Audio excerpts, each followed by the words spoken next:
नमस्कार दोस्तों, मैं उपेंद्र और द पोस्ट की इस कड़ी में हम आपकी मुलाकात करवा रहे हैं हमारे प्रदेश के स्वास्थ्य मंत्री टी.एस. सिंहदेव साहब से।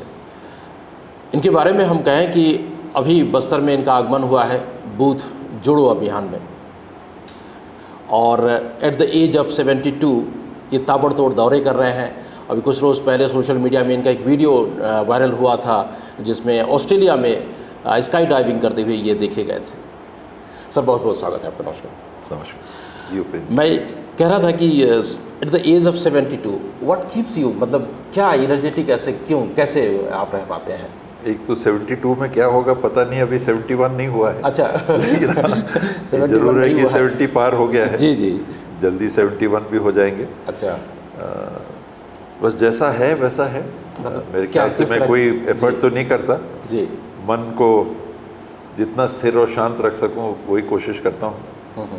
और शायद स्वभाव में और जिस तरह से मैं जीवन जीने की कोशिश करता हूं, शायद उससे मनस्थिति ऐसी बनी हुई है कि बहुत ज़्यादा उतार चढ़ाव मन में नहीं आता है। तो ऐसी कोई विशेष डाइट वगैरह लेते हैं? नहीं, कि बिल्कुल सब जब जो जैसा है सब ठीक। अभी हमने देखा था कि कुछ चाय वगैरह ले रहे थे खोमचे में बैठ के। हाँ, मैं चाय कॉफ़ी कोरोना के बाद डॉक्टर साहब लोग ने मना कर दिया जी। उस समय पल्स बहुत फ्लक्चुएट कर रहा था। अच्छा अच्छा।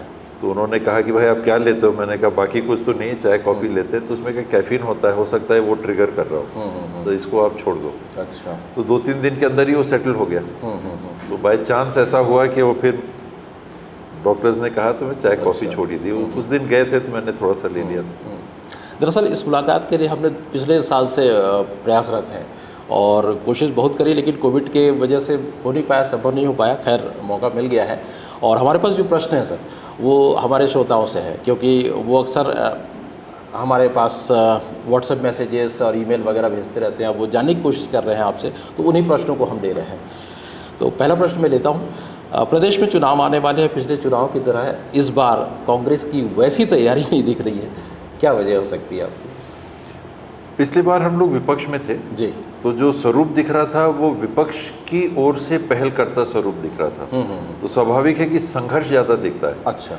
15 साल से भारतीय जनता पार्टी सत्ता में थी और उनके विरुद्ध लड़ने की स्थिति दिख रही थी। तो हम लोग सड़कों पे थे, हम लोग आंदोलन कर रहे थे। चुनाव आते एक साल हम लोगों ने घोषणा पत्र तैयार किया। तो मूवमेंट विपक्ष के प्रतिनिधि के रूप का था। अभी जो स्वरूप है वो सत्ता पक्ष का है। तो सत्ता पक्ष सड़क में नहीं दिखेगी। सत्ता पक्ष तो अपनी बातें रखना चाहेगी कि हमने ये कहा था करने का, हमने ये बातें प्रस्तुत की थी, आप लोगों की ये उम्मीदें थी, उसमें ये हम कर पाए हैं, कुछ काम हुए हैं, हो सकता है कुछ काम नहीं हो पाए हों। तो अभी स्वरूप आपका सत्ता पक्ष का स्वरूप सामने है। तो आने वाले चुनाव में राज्य में आपके अनुसार क्या स्थिति होगी? पिछले विधानसभा चुनाव में कांग्रेस को तो बड़ी अच्छी बढ़त मिली थी, नतीजे भी अच्छे मिले थे। इसमें पिछले चुनाव में भी मैंने जो आकलन किया था जी, वो कम से कम 52 सीट आएंगी कांग्रेस की।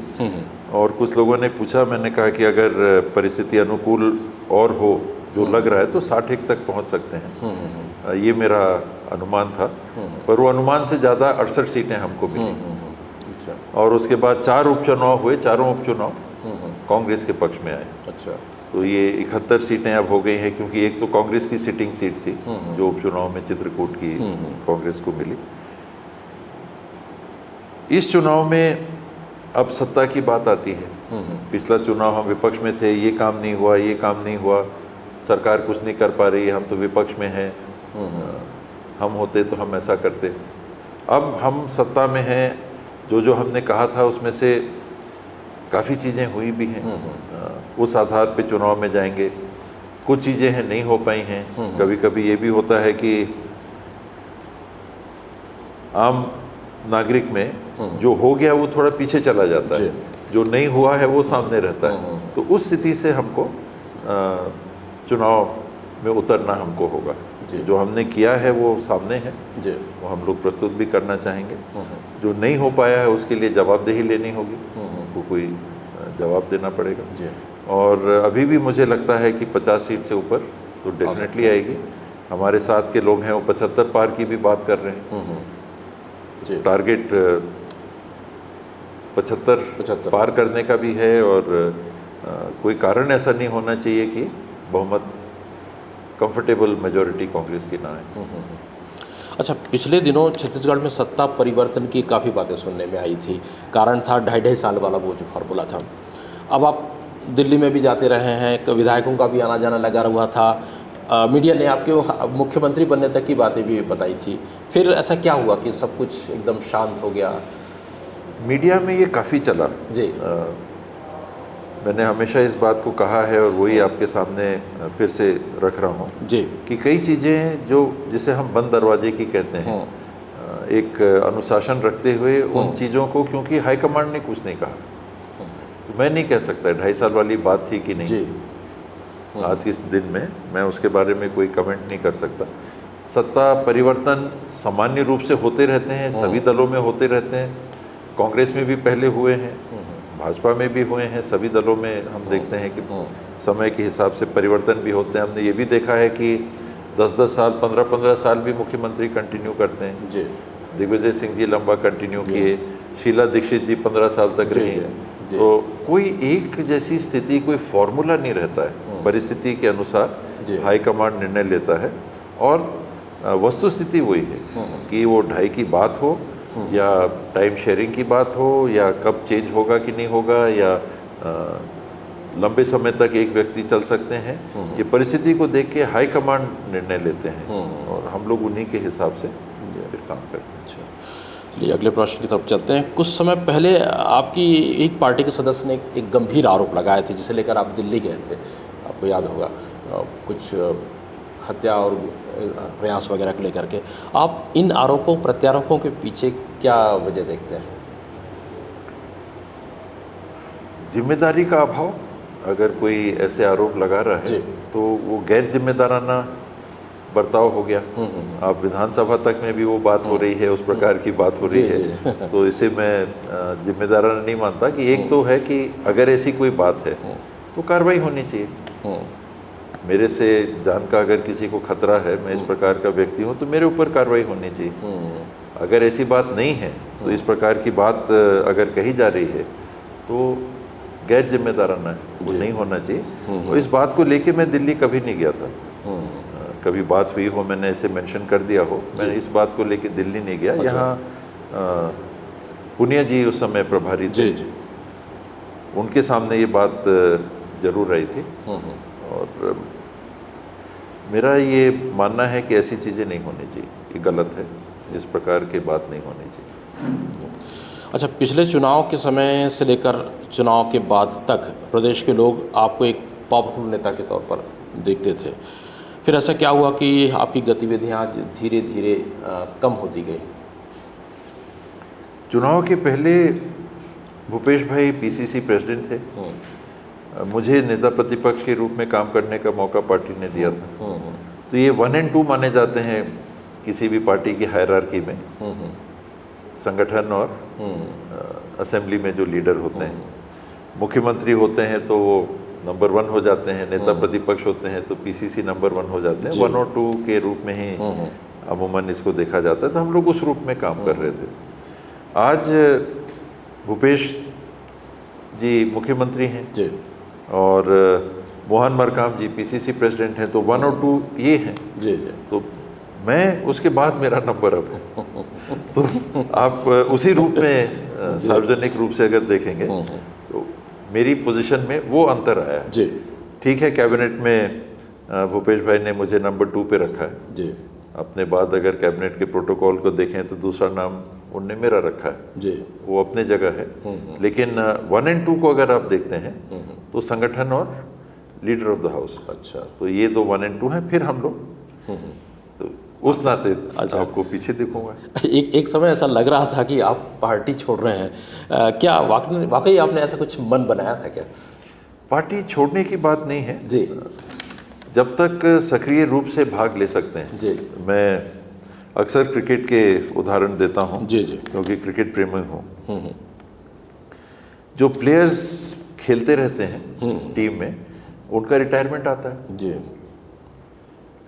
हम लोगों ने और पुराने ज़माना छोड़ दें, गावस्कर को रिटायर होते देखा, लास्ट इनिंग्स में 93 या 97 बनाया, नॉट आउट थे लेकिन आउट करार दे दिए गए, सेंचुरी नहीं बना पाए कि रिटायरमेंट पहले घोषित कर दिया था। कपिल देव को हमने रिटायर होते देखा, और प्लेयर्स को हमने रिटायर होते देखा। हम लोगों के यहाँ जितना लंबा परफॉर्मेंस खींच सकते हैं एक टेंडेंसी है कि यहाँ खींचते हैं। फिर हम लोग ऑस्ट्रेलियन टीम को देखते हैं, वहाँ के प्लेयर्स को देखिए तो लगता है कि लगभग पीक में वो रिटायरमेंट अनाउंस कर देते हैं। वो सेंचुरीज बना रहे हैं लेकिन घोषित किया रिटायर। अच्छा, तो ये मैं उनसे यही सीखता हूँ कि उनका आकलन है कि वो कितना प्रोडक्टिव और कारगर है अपनी टीम के लिए, उस हिसाब से वो स्वयं अपने आप को फिर डिसीजन लेते हैं कि अब रिटायर। नहीं तो पता चला जीरो बनाते जा रहे हैं, जीरो बनाते जा रहे हैं, जीरो बनाते जा रहे हैं, फिर भी चिपके हुए हैं टीम में। वो मुझे पसंद नहीं है कि अगर मैं टीम के लिए उपयोगी हूँ तो जब तक मुझे लगेगा कि मैं उपयोगी हूँ, मेरे को ऐसी जवाबदारी मिल रही है तो मैं टीम में बना रहूँगा। जब मुझे लगेगा कि मैं अब टीम के लिए उपयोगी नहीं हूँ तो मैं चलिए बढ़ते हैं अगले प्रश्न में। यहाँ छत्तीसगढ़ में भाजपा हिंदू मुस्लिम और धर्मांतरण की राजनीति चला रही है, क्या ये नीति आपके अनुसार कारगर होगी? ये उनने देश भर में कोशिश की है, पूरे देश में। जब वो लोकसभा में 2 सीट पे आ गए थे तब उनको राम याद आए जी। पूरे देश में वो सिमट गए थे केवल 2 सीटों पे। आज कांग्रेस की हंसी उड़ाई जाती है कि 50 सीट पे ही रह गए हैं, लेकिन वही लोग जो हंसी उड़ाते हैं वो ये नहीं कहते हम 2 सीट पे आ गए थे। 2 सीट पे आने पे उन लोगों ने सीधे राम का नाम लिया, के नाम का इस्तेमाल चालू कर दिया। रथ यात्रा चालू हुई, बाबरी मस्जिद हुआ, बाकी हमने देखा कि माहौल बना और एक बड़ा पोलराइजेशन करने में उनको सफलता मिली। और धीरे धीरे वो 2 सीट से लेके आज 300 से ज़्यादा सीटें लाने की स्थिति में, 542 का हमारा सदन है, तो 542 में 300 से ऊपर सीटें लाने की स्थिति में उन्होंने अपने आप को बना लिया। तो उनको लगा कि हमको विनिंग फार्मूला मिल गया। उसके पहले गौ माता का नाम से, दूसरे नाम से वो कोशिश करते थे, लेकिन वो सफलता उनको नहीं मिल रही थी। इस सफलता के बाद उन्होंने भरपूर प्रयास किया है कि धर्म के नाम पे समाज में किसी तरह से संवेदनशील और सेंसिटिव जो मुद्दे हैं, इन मुद्दों को उठा के हम पोलराइजेशन करें और हम उस वोट को मेजॉरिटी के रूप में अपना हम ले आए। तो ऐसा माहौल बनाओ कि कहीं ऐसा मत हो कि एक माइनॉरिटी कम्युनिटी है वो ओपनली कह रही है कि हम तो कांग्रेस के साथ है, तो वो माइनॉरिटी कम्युनिटी एक तरफ जा रही है, बाकी लोग एक तरफ आ जाओ। तो इस प्रकार का पोलराइजेशन करने में उनको सफलता मिली है। तो वो छत्तीसगढ़ में भी ये कोशिश कर रहे हैं, पहले से भी कर रहे थे, सफलता नहीं मिली, अभी भी कोशिश कर रहे हैं। आपने देखा कि पहले जशपुर और क्रिश्चियन कम्युनिटी को लेके वो कोशिश करते रहते थे। अभी हाल में हम लोगों ने कवर्धा में देखा कि मुस्लिम हिंदू करने की उनने कोशिश की, पोलराइजेशन करने की कोशिश की। फिर बस्तर में हम लोग देखते हैं आए दिन माइनॉरिटी कम्युनिटी के साथ कोई ना कोई ऐसा वातावरण बनाने की कोशिश कर रहे हैं, चाहे उनके दफनाने की बात हो, चाहे दूसरी बातें हों। माइनॉरिटी कम्युनिटी को प्रताड़ित करके पोलराइजेशन करने की कोशिश कर रहे हैं। अभी बेमेतरा में हमने देखा एक घटना हुई, साहू समाज और मुस्लिम समाज के 2 बच्चे साइकिल पे आ रहे थे, कहीं टकरा गई साइकिलें, झगड़ा हो गया, उसमें लोगों की मृत्यु हुई, मर्डर हुए। उसको पोलराइजेशन करने की कोशिश कर रहे हैं। कभी धर्म सभा, हिंदू धर्म सभा आयोजित करके उसमें उन्माद पैदा करने का कोशिश कर रहे हैं। इन छत्तीसगढ़ में मैंने जो अभी तक पाया है कि लोग यहाँ शांति प्रिय और संतुलित प्रभाव के रहे हैं। धर्म और जाति ये एक मायने रखती हैं, एक प्रभाव रखती हैं, लेकिन उसमें आके राजनीति में वोटिंग की स्थिति बने, ये छत्तीसगढ़ में मैंने अभी नहीं देखी। यहाँ भी यूपी, बिहार ये सब में देखे, यहाँ जातिगत राजनीति जितनी ज़्यादा है, एक जड़ उसने पकड़ लिया है। MY की बात है, BSP का गठन हुआ, धर्म को लेके बीजेपी ने पहल कोशिश चालू की। तो वहाँ भी आप देखें तो बिहार में धर्म के नाम की सफलता नहीं मिली, वहाँ जातिगत समीकरण हावी हैं। यूपी में जातिगत समीकरण के बीच में धर्म की भी बात कुछ आ जाती है, कहीं कुछ जो फॉर्मूला वो फिट कर सकें। छत्तीसगढ़ में जाति की बात भी है, धर्म की भी बात है, लेकिन वो चुनाव में उपयोग में कोई ला सके वो आज तक नहीं हुआ है। तो मुझे नहीं लगता है कि छत्तीसगढ़ में जो नागरिक हैं वो इसके प्रभाव में भी। कर्नाटक में देखिए उन लोगों ने कोशिश किया, केरल पेपर्स या कौन सा एक मूवी चला के हिजाब वाला मामला कर्नाटक में खूब चलाया, वहाँ रिजर्वेशन इत्यादि को लेके उन्होंने माइनॉरिटी रिजर्वेशन सही गलत अपने जगह, कि उनका मकसद सही गलत नहीं है, उनका मकसद है भावनात्मक लाभ लेने का प्रयास करना, कि कर्नाटक में सफल नहीं हुए। बिल्कुल।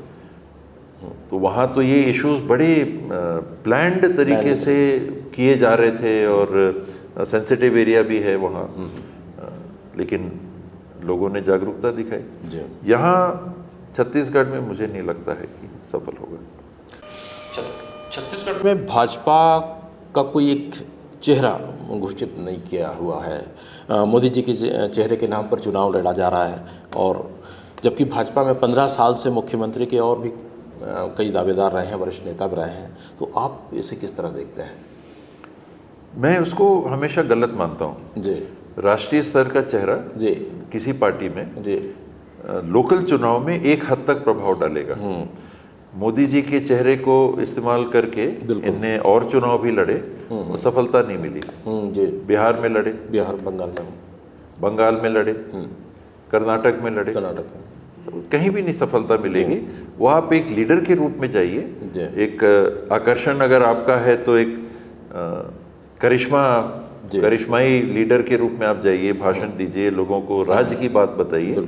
आप पंचायत चुनाव राज्य के चुनाव के रूप में लड़ने की कोशिश करेंगे तो मुख्यमंत्री पंचायत के चुनाव को हरा जिता नहीं सकता। बिल्कुल सही। तो उसी तरह से प्रधानमंत्री राज्य के चुनाव को हरा जिता नहीं पाएंगे। सही है। तो बाकी मैं उनका अनादर नहीं कर रहा जी। ये मेरी सामान्य समीक्षा है कि राष्ट्रीय स्तर के मुद्दे अलग होते हैं, राज्य के स्तर के मुद्दे अलग होते हैं। मोदी जी यहाँ आके शासन नहीं करेंगे। बिल्कुल। अगर मोदी जी यहाँ के मुख्यमंत्री बने और तब फिर यहाँ पर प्रचार करें तो एक अलग प्रभाव पड़ेगा, उनका व्यक्तित्व का अगर प्रभाव है तो पड़ सकता है, लेकिन मुख्यमंत्री तो वो बनना नहीं है। बिल्कुल बिल्कुल। तो राज्य में उनके छवि का उपयोग नहीं काम आएगा, बेमानी है, काम नहीं आएगा। मतलब आपको आधा पार नहीं कर सकता, आपके लोगों को जुटा सकता है, भाजपा के लोगों में जोश भर सकता है, लेकिन जीत नहीं दिला सकता। बिल्कुल। यहाँ छत्तीसगढ़ में सर्व आदिवासी समाज अब चुनाव मैदान में आने को है, इससे आपको लगता है कोई प्रभाव पड़ेगा? अभी पहली बार चुनाव में, क्योंकि अभी तक तो उनने स्पष्ट रूप से ये कहा था कि हम अराजनीतिक संगठन हैं, हम सामाजिक मुद्दों को देखते हैं, किसी भी पार्टी से हमारा लेना देना नहीं है। पहली बार भानु प्रतापपुर के उपचुनाव में सर्व आदिवासी समाज के कैंडिडेट के रूप में चुनाव लड़ा गया और उनको कुछ वोट मिले, 20,000 वोट मिले।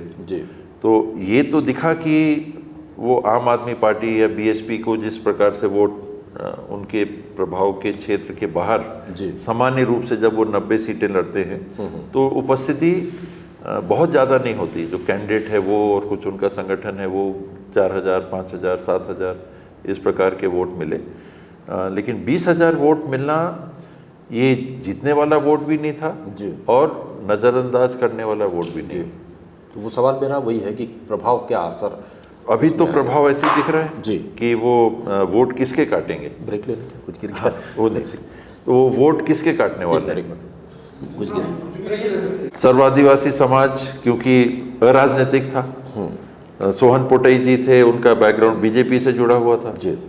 अरविंद नेताम जी हैं, इनका बैकग्राउंड कांग्रेस से और कुछ और दलों से भी जुड़ा रहा है जी। लेकिन उस प्लेटफॉर्म पे इन लोगों ने किसी पार्टी के लिए वोट मांगने का काम डायरेक्टली मुझे नहीं लगता है कभी किया, या अपने आप को एसोसिएट दिखाया। मुद्दे रखते थे, कौन पार्टी हमारे मुद्दों को अच्छे से डील करेगी, सेटिस्फाई कर सकती है। पैसा कानून है, बाकी चीज़ें हैं और उनके बातें हैं। तो किस पार्टी से हमको उम्मीद है?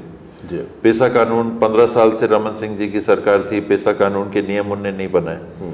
तो सर्व आदिवासी समाज के मन में उस समय हो सकता है कि भाई कांग्रेस की सरकार आए तो शायद पैसा नियम बन जाए। बन भी गए, उनके पूरी संतुष्टि उनको नहीं है, लेकिन नियम बन भी गए। तो वो बात को रख के अगर उनने पीछे से अपने लोगों को कुछ कहा हो कि नहीं कांग्रेस का सपोर्ट करो, तो वो एक अलग बात। पर अब जब वो लड़ेंगे तो वोट किसके काटेंगे? जी, कांग्रेस के काटेंगे या बीजेपी के काटेंगे? तो जिसके वोट काटेंगे उनको ज़्यादा नुकसान होगा। अच्छा, थोड़ा सा आप चुनाव से हट के बात करते हैं। आप 2 विभागों के मंत्री रहे हैं, अभी हैं भी। अब उन विभागों के क्रियाकलापों से आप कितना संतुष्ट हैं? भूपेश भाई के साथ जब बैठे, उन्होंने बुलाया जी, चीफ मिनिस्टर की शपथ ले चुके थे। 2 मंत्री हम लोगों ने शपथ लिया था, ताम्रध्वज जी और मैंने। विभागों की बात हुई जी, कुछ मंत्रियों की घोषणा हुई, फिर विभाग मेरे ख्याल से 12 मुख्यमंत्री जी 11 मंत्री, इनकी घोषणा हुई। तो उन्होंने बुलाया और शायद मेरे को ही सबसे पहले पूछा कि कौन से विभाग चाहते हैं। मैंने बताया मेरे को फाइनेंस में रुचि है। तो क्या महाराज वो सीएम के साथ रहता है, तो अच्छा, मैंने कहा नहीं कोई बात नहीं। वो क्या और कौन सा, होम, ये वो जो आपको विभाग चॉइस आपका आप बता दें। तो मैंने स्वास्थ्य विभाग के लिए कहा और पंचायत विभाग के लिए कहा, और उसमें रुचि थी तो कमर्शियल टैक्स आ गया। बाकी एड ऑन थे, छोटे विभाग हैं, तो सभी मंत्रियों को देना था, तो वो विभाग 20 सूत्री कार्यक्रम और योजना का, प्लानिंग का, वो उन्होंने मुझे दिया था।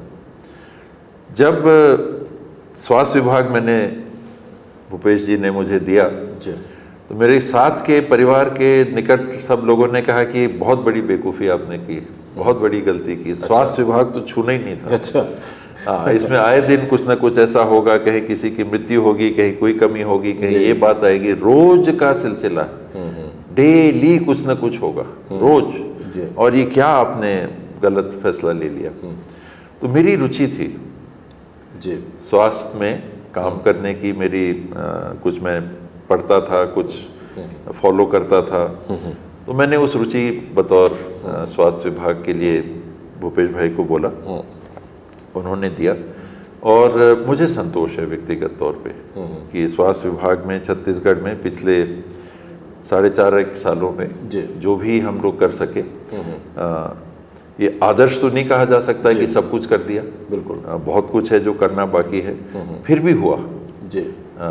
हम लोगों ने काम किया, कोविड का समय भी पार किया, अधोसंरचना भी मजबूत करने की कोशिश की, दवाइयों के वितरण को और सुचारू करने का प्रयास किया, ड्रग्स की एक्सपायरी वेस्टेज कम से कम हो, इसके लिए हम लोगों ने कोशिश की, भर्ती करने की कोशिश की, प्रमोशंस बहुत सालों से नहीं हुए थे, इनको करने की कोशिश की।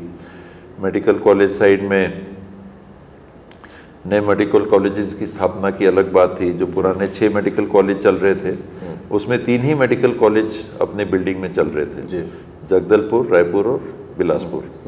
बाकी रायगढ़, राजनांदगांव और अंबिकापुर ये अपने भवनों में नहीं संचालित थे, ये जिला अस्पतालों में चल रहे थे। और अभी भी अंबिकापुर का अस्पताल वो जिला अस्पताल में चल रहा है, मेडिकल कॉलेज भी स्थायी रूप से अभी खुला नहीं।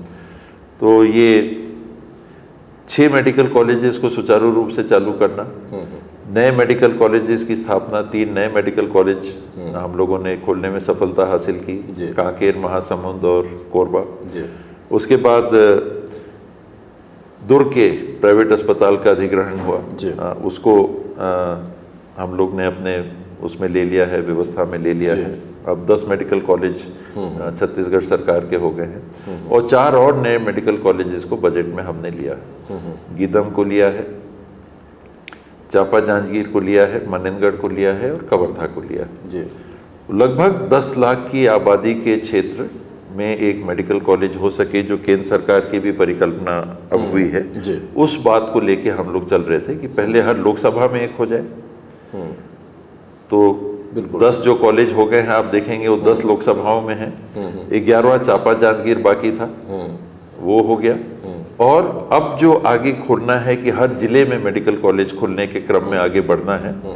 तो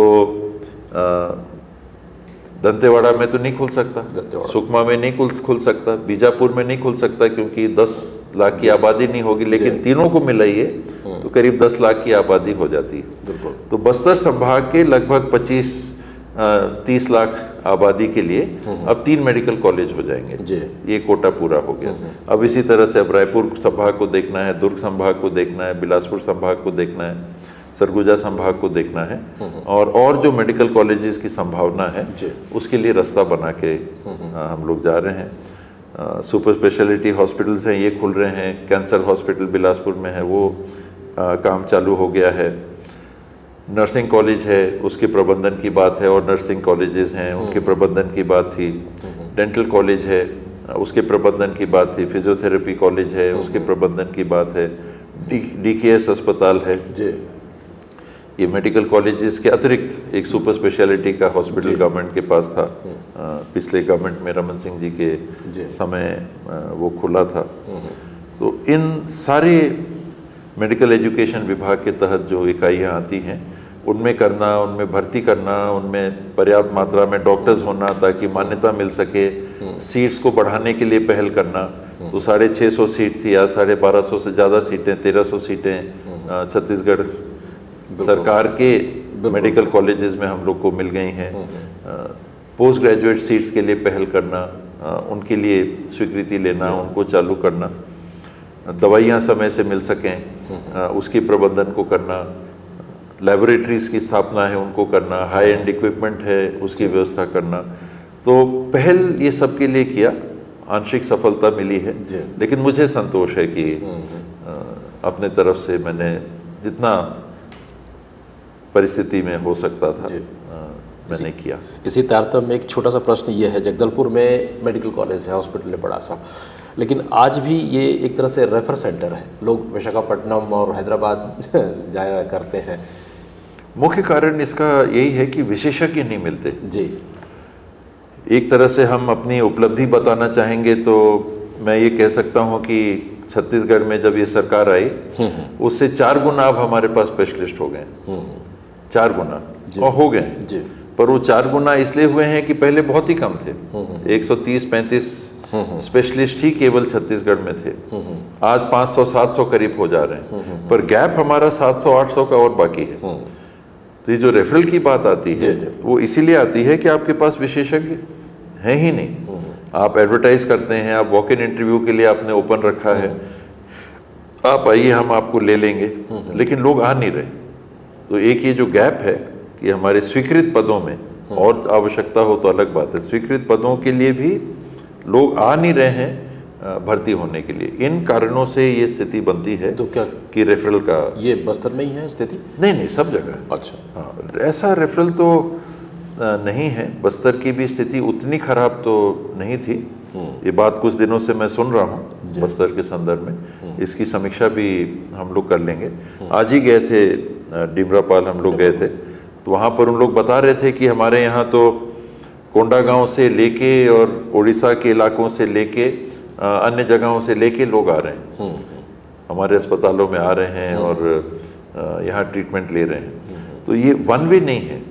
कुछ परिस्थितियों के लिए ये हो सकता है कि आपको बाहर जाना पड़े, लेकिन कई परिस्थितियों के लिए लोग यहाँ भी आ रहे हैं। जैसे छत्तीसगढ़ की बात आप करेंगे तो रायपुर में अगर आप जाके देखें तो मध्य प्रदेश, महाराष्ट्र, उड़ीसा, झारखंड, छत्तीसगढ़ के अलावा यहाँ सारे लोग आते हैं। एम्स में भी आते हैं, हमारे मेडिकल कॉलेजेस में भी आते हैं ट्रीटमेंट करने के लिए। तो एकदम एक तरफ वैसा नहीं है। कुछ केसेस के लिए रेफर कर रहे होंगे, यानी हर चीज़ की विशेषज्ञता डेफिनेटली डिमरापाल में नहीं होगी, लेकिन सारे केस रेफर हो रहे हैं। ऐसा भी थोड़ा सा अलग प्रश्न लेते हैं। जब आप दौरे पे जाते हैं तो सरकारी हेलीकॉप्टर या प्लेन न लेकर अपनी स्वयं की व्यवस्था पर दौरे पर जाते रहे हैं, अब इसके पीछे क्या वजह हो सकती है? जब मौका रहता है, मैंने मुख्यमंत्री जी से हेलीकॉप्टर के लिए बात भी की है और मुझे लगता है 95% समय उन्होंने उपलब्ध भी कराया है। 90-95%। बहुत कम ऐसा कहीं बुक हुए हेलीकॉप्टर पहले से खाली नहीं है या कोई ऐसा कारण है उनको कहीं जाना है, तो ऐसा भी नहीं रहा है कि मेरे को हेलीकॉप्टर उपलब्ध नहीं कराया गया।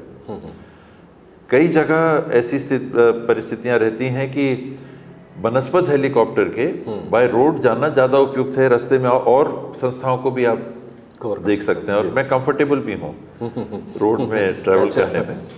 बस्तर में थोड़ा संकोच दूसरे कारणों से होता है जी, वरना आजकल तो अंबिकापुर ज़्यादातर बाय रोड ही जाता हूँ। तो अब मैं अंबिकापुर रोड जा रहा हूँ, हेलीकॉप्टर लेके जाने का कोई औचित्य नहीं। 4.5 घंटे में मैं पहुँच जाता हूँ और वही हेलीकॉप्टर 2.5 घंटे लेगा आना जाना, फिर जाएगा, फिर मेरे को लेके आएगा, फिर मेरे लेने आएगा, फिर मेरे को, तो वेस्ट भी है। तो जहाँ वेस्टफुल दिखता है मैंने वहाँ कभी नहीं मांगा, जहाँ जरूरी है मैंने मांगा। और हेलीकॉप्टर 95% मिलते हैं। जब मांगा तब मिला। एक आध बार कभी ऐसा हुआ होगा कि जी, और मैं मांगता भी उसी हिसाब से हूँ कि जहाँ मुझे लगता है कि जरूरी। आखिरी प्रश्न में आते हैं, आप सरकार और पार्टी के कार्य से कितना संतुष्ट हैं? 10 out of 10 तो नहीं दिया जा सकता लेकिन 7 के आसपास। जी, वजह कुछ तो कमियां रहती हैं जी, और बेहतर काम हो सकता है हमेशा जी, ये मानना कि एकदम आपने परफेक्ट काम कर लिया है, ऐसा नहीं हो पाता। सरकार की तरफ से आपने पूछा कि 7 के लिए मैं क्यों कह रहा हूँ कि कई चीज़ें हैं जो बची भी हैं। कहीं कहीं बात आता है कि कहीं ऐसा तो नहीं कि और व्यवस्थाएं बन सकती थी और हम बेहतर कर सकते थे, ये बातें आती हैं, फीडबैक आता है। किसे दे रहे हैं, सरकार को? सरकार, पार्टी को? पार्टी का भी। अभी देखें हम लोग बूथ में गए जी, बूथ का निरीक्षण करने गए, बूथ चलो अभियान में आपने बताया कि हम लोग भाग ले रहे हैं और मैंने रैंडम चुना था। मैंने कहा कि मेरे को चित्रकूट विधानसभा अलॉट कर दीजिए, वहाँ मैं देख लेता हूँ। तो जहाँ गए वहाँ पर पोलिंग बूथ विद्यमान दिखा। पोलिंग बूथ के अध्यक्ष थे, सेक्टर के अध्यक्ष थे, जोन के अध्यक्ष थे, सदस्य लोग थे। तो करीब 48-49 पोलिंग बूथ की समीक्षा आज हम लोगों ने की, 9 जगह मीटिंग ली। तो सब जगह लोग दिखे और पार्टी के काम हो रहे हैं। कहीं ऐसा गैप नहीं दिखता कि पार्टी उपस्थित नहीं है। पार्टी की उपस्थिति, ब्लॉक कांग्रेस है, जिला कांग्रेस है, प्रदेश कांग्रेस है। अब ब्लॉक कांग्रेस के नीचे और पोलिंग बूथ के बीच में आपने 2 इकाई और बना ली, जोन और सेक्टर। सेक्टर अमूमन 2 से 5-6 पोलिंग बूथ और जोन हो गया करीब 15-18 से 30-35 तक पोलिंग बूथ भौगोलिक स्थिति के हिसाब से। तो इस माध्यम से जो काम हो रहा है तो संगठन है और परफेक्ट एकदम नहीं है कि एकदम सारी जानकारियां आती हों संगठन से। कई चीज़ें हैं जो गैप भी कर जाती हैं। चलिए, आपसे बात करके बहुत अच्छा लगा और उम्मीद करते हैं कि आपके जो कार्य है यहाँ सफल हो। बहुत बहुत धन्यवाद। दर्शकों, ये थे हमारे प्रदेश के स्वास्थ्य मंत्री टी.एस. सिंहदेव जी। अगली बार किसी अन्य शख्स के साथ आपकी मुलाकात अवश्य कराएंगे। दीजिए इजाज़त, नमस्कार।